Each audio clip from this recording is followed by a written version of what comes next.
It's David Ducker coming back at you, and today we're going to be talking about GM screens. Why I don't like GM screens. It's mainly a philosophical argument. When you have the screen between yourself and the players, it implies segregation. It is segregation. You're saying, I am different from you. I am better than you. And in my style of play, my philosophy of gaming, everyone at the table is an equal. Because when the GM is segregated from the others, and they're looking to him, looking up to him, as if he has some kind of power, authority, as if he is the wellspring from which role-playing flows, it creates a lot of problems. The problem, first off, is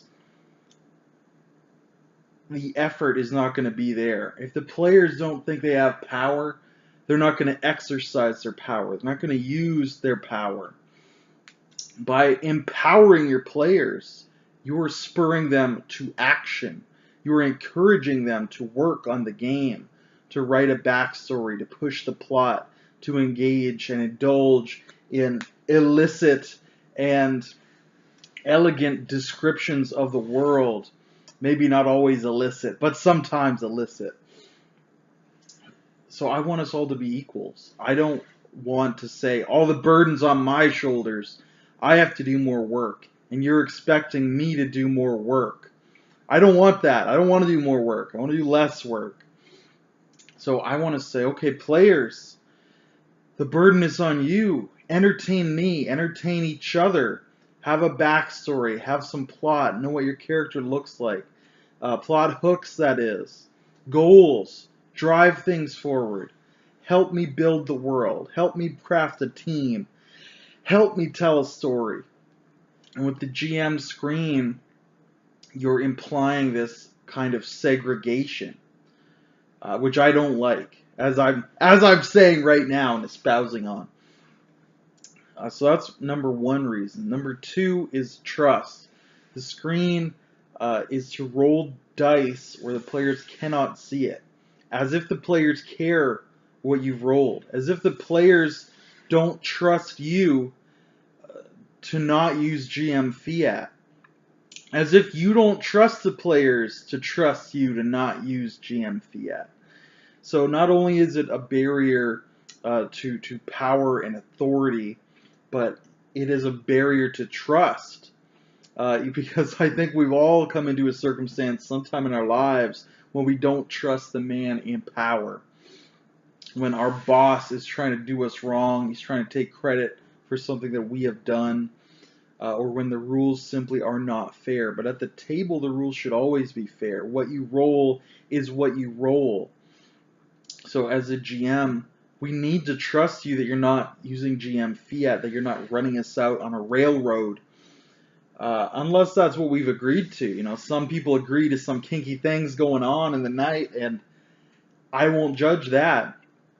But for most people, the vanilla version of role-playing is we're going to trust each other. And with the screen, that's a barrier to trust. It's a physical representation reminding you constantly the GM does not trust you. He does not trust you not to look at what he's doing. And it could even be saying, I need this screen because I am going to cheat, because I am going to use GM fiat, because I am going to metagame. And that's never good. You know, as soon as you have that barrier, you create all these doubts. Let alone if you start actually indulging in some cheating, some GM fiat, some metagaming, then the trust will be completely gone, stripped away. You can't game with people you don't trust. You know, how can you trust them with your story if you don't trust them with a dice roll? You just can't do that. So that's the second reason, is it's a barrier to trust, just as much as it's a segregation of power. And the last reason is just very simply that we don't usually game at a table.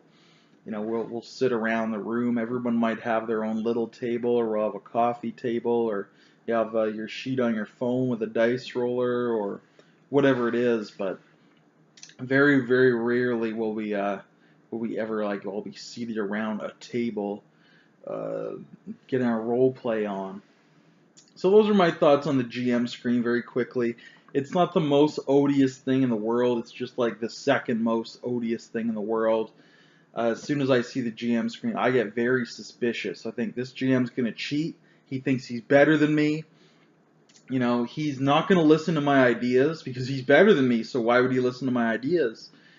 And, you know, I just can't.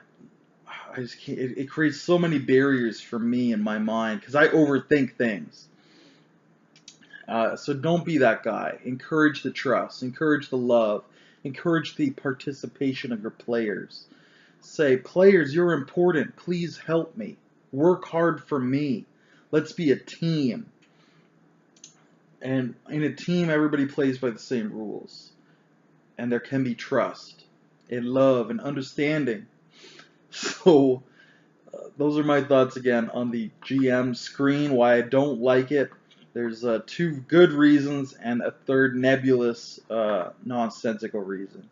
Let me know what you think about GM screens in the comments below, and until I see you again, good day and good gaming.